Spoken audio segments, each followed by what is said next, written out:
परमेश्वरः गुरुर्साक्षात् परब्रह्म तस्मै श्री गुरुवे नमः। ओम ब्रह्मानन्दं परमसुखदं केवलं ज्ञानमूर्तिं द्वन्द्वातीतं गगनसदृशं तत्त्वमस्यादिलक्षणम् एकं नित्यं विमलमचलं सर्वादिसाक्षिभूतं भावार्थितं त्रिगुणरहितं सद्गुरुं तं नमामि सद्गुरुं तं नमामि। तद्विद्धि अनिपातेन परिप्रश्नेन सेवया उपदेक्षन्ति ते ज्ञानं ज्ञानिनः तत्त्वदर्शिनः। ते ज्ञान पैगा बर्वे जरी मनियाथी आणावे तरी संताया भजावे सर्वस्वेशी।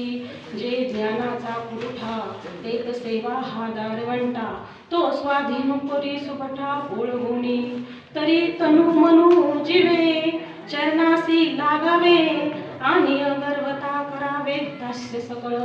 मग अपेक्षित जे आपुले तेही सांगेतील पुसिले जेणे अंतःकरण बोधले संकल्पाने।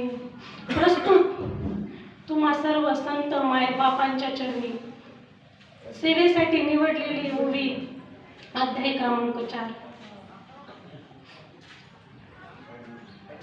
या ठिकाणी आपण सर्वजण एकत्र जमलेला आहोत। वैष्णवांचा मेळा काय सांगू आता। धन्य आजी दिन आजचा दिवस खूप आपला महत्त्वाचा आहे की संत तुम्हा सर्व संतांच्या मायबापांचे दर्शन झालेले आहे। या ठिकाणी पात्रता नाही, ह्या जीवाची पात्रताच नाही, हा जीव अधिकारी नाही। या ठिकाणी या व्यासपीठावर येण्याचं एवढी पात्रता नसताना अधिकार नसताना पण माझ्या सद्गुरूच्या कृपाने सच्चिदानंद श्रीपाद बाबा रामदास बाबा वैराग्य भूषण रोहिदास माने बाबा यांची मटके दादा यांची कृपा झाली आणि ह्या दगडाला हा एक दगड आहे, ह्या दगडाला या ठिकाणी व्यासपीठावर बसवण्याच्या योग्यतेचा पात्रतेचा केवळ केलाय तो या संतांमुळे। जर आपल्या जीवनामध्ये हे संत आले नसते काय सांगू आता। संतांचे उपकार मज निरंतर जागविती आणि काय द्यावे त्यांची व्हावी उतराई ठेविता हा पायी जीव थोडा। आपलं परम भाग्य आहे की आपण या भारत देशामध्ये जन्माला आलो, नवे नवे महाराष्ट्रात आलो आणि या श्रीपाद बाबांसारखे संत आपल्या जीवनात आले। मग कुणीही असो, मला याने अनुग्रह केला त्याने अनुग्रह दिला असं कुणी जरी दिला तरी तेच तत्व तेच नाम जे शाश्वत आहे, जे अनादिकालापासून आलेलं आहे तसं ना तसंच बाबांनी आपल्याला दिलेले। मग आता ते जे ज्ञान आहे ते जर आपल्याला प्राप्त करून घ्यायचं असेल तर कुठं गेलं पाहिजे, संतांकडेच गेलं पाहिजे। मग संत कसे असतात, संत मार्ग दाखवून गेलेले आहेत आपल्याला। मार्ग दाखवून गेले आधी दयानिधी संत त्याने चलो जाता न पडे कोणता कोठे खाई। मग आपल्याला आपल्या जीवनामध्ये आपण जगत असताना आपण कधीपासूनचे आपण या नरदेहाला आलेलो आहे। आपल्याला जर ज्यावेळेस पाप पुण्य समसमान होईल त्यावेळेसच नरदेव प्राप्त होतो आणि ते जर मिळून जर आपल्याला जर सद्गुरू केला नाही आणि जर संतांना शरण गेलो नाही तर परत जन्म मरणाच्या फेऱ्यामध्ये गुतावं लागणार आहे। मग आपल्या जीवनात सद्गुरू आले, बाबा आले, आपण त्यांच्याकडून नाम घेतलं पण त्या नामावर कितपत आपण आहोत त्या अधिष्ठानावर राहणं खूप महत्त्वाचं आहे। कारण बाबा सांगतात की संसार तर सगळेच करतात, कुत्र मांजर प्राणी सगळ्यांना मुलं होतात, पण तुमचा जन्म त्याच्यासाठी आलोय कशासाठी, करायचंय काय, जायचंय कुठं। मुळात हा जन्म मिळालाय आपल्याला तो कशासाठी दिलेला आहे। देवे दिला देह भजना गोमटा, दिले इंद्रिय हात पाय कान, दिले मुख बोलाया वचन, कशासाठी दिलेले आहे। अरे बाबा हा जन्मच तुला स्वस्वरूपाची ओळख करून घेण्यासाठी दिलेला आहे आणि आपण खूप भाग्यवान म्हणजे महत्भाग्य आहे आपलं की आपल्याला या जो वेदांचा अर्थ आहे वेदू जाणू गेला तो मौनावला पुढं नीती म्हणला, पण जे आहे जे परम तत्व आहे जे अनादिकालापासून आलेलं आहे ते आहे तसं ना तसं तुमच्या आमच्यापर्यंत बाबांनी दिलेलं आहे। मग आता ते काय करतात की आपण काय केलं पाहिजे, तर आपण फक्त काय केलं पाहिजे, त्यांना काय दिलं पाहिजे, तर आपण जे ज्ञानाचं पुरवठा ते तर सेवा हा दारवंटा स्वाधीन करीत सुबटा ओळखुनी आणि मग आपण तनु मनू जे आपण आपण देह तन मन धन, मग आपण मन देतो का? आपलं मन आता इथं जरी बसलेलं आहे तरी पण काय करतंय? इथं आहे का? इथं आपण देहाने बसलेलो आहे, पण मनाने आपण कुठे आहे?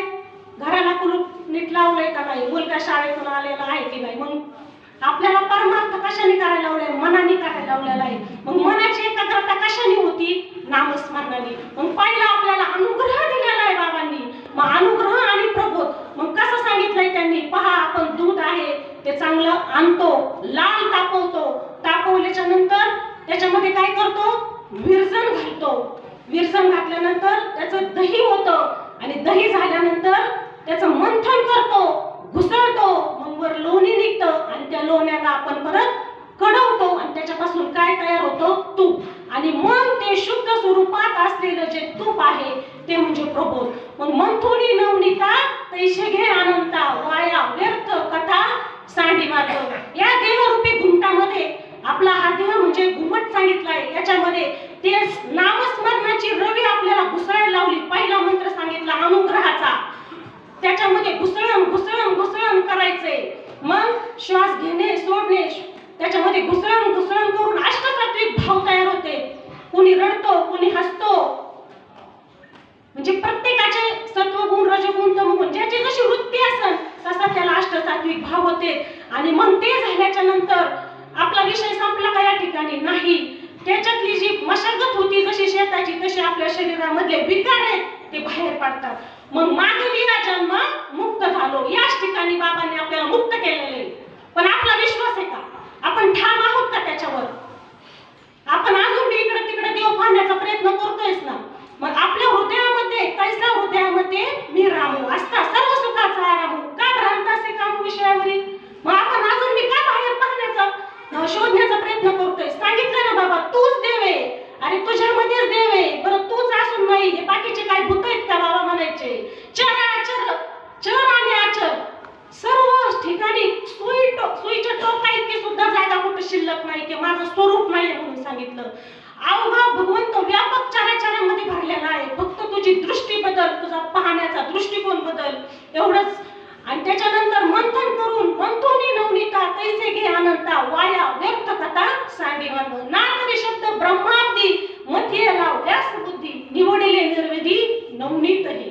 आणि मग ते नवनीत जे लोणी आहे त्या लोण्याला कढवायचंय. आणि मग कढवल्याच्या नंतर ज्ञानाचा अग्नी द्यायचा त्या ठिकाणी. आणि ज्ञान अग्नीचे चेतून हे करून मग त्याच्यानंतर त्याच्यामध्ये तूप तयार होतं. आणि मग ते तुपासारखं आपल्याला केलेलं आहे. त्यांनी प्रबोध दिलेला आहे. आपली वृत्ती शांत स्थिर झाली पाहिजे. आणि स्थिर वृत्तीमध्ये अंतःकरणामध्ये आपल्याला आपल्या आत्मानंदाचं भान होतं. आणि मग एकदा आपलं तुपात रूपांतर झाल्यानंतर परत ते तूप तुम्ही पाण्यात टाका, दुधात टाका, कशातही टाका, त्याचं स्वरूप त्याच्यात मिसळतं का? होते नाही, ते वेगळंच राहतं, अलिप्तच राहतं. पहा, एक असतो ओला नारळ आणि एक असतो सुका नारळ. मग आता जो ओला नारळ आहे तो काय करतोय? तो फोडल्यानंतर त्या करवंटीला चिकटूनच राहतो. तो कधी पटकन वेगळा होत नाही. पण बाबांनी आपल्याला कसं केलंय? सुक्या नारळासारखं याच्यात राहा, या संसारामध्ये राहा, तुम्ही प्रपंच करा, सगळं करा, फक्त स्वस्वरूपाच्या ठिकाणी एकनिष्ठ राहा. मी करत नाही तर माझा भगवंत माझ्याकडून करून घेत आहे. माझे सद्गुरू माझ्या सोबत आहेत आणि ते सर्व कार्य करत आहे. करणारे आपण नाही, ते करून घेत आहेत आपल्याकडून. त्या ओल्या सुक्या नारळाप्रमाणे आपण संसारामध्ये राहायचंय, पण अजिबात त्याला चिकटून न घेता त्याच्यापासून अलिप्त व्हायचंय. आणि ही जी हातोटी आहे किंवा ही जी एक प्रकारची आयडिया, कल्पना की बाबांनी आपल्याला दिलेली आहे, त्याच्यामुळं तुम्ही कुठेही जा, काही म्हणजे निषिद्ध कर्म नाही. आपल्या वाटेला आलेले जे काही नित्यनैमित्तिक कर्म आहे ते करत असताना आपण प्रत्येक वेळेस उठल्यापासून झोपेस्तोवर किंवा रात्रभर स्वस्वरूपाच्या ठिकाणी राहणे आणि नामस्मरण करणे आणि सतत त्या भगवंताचं, त्या सद्गुरूचं स्मरण करणे. काय झालंय का?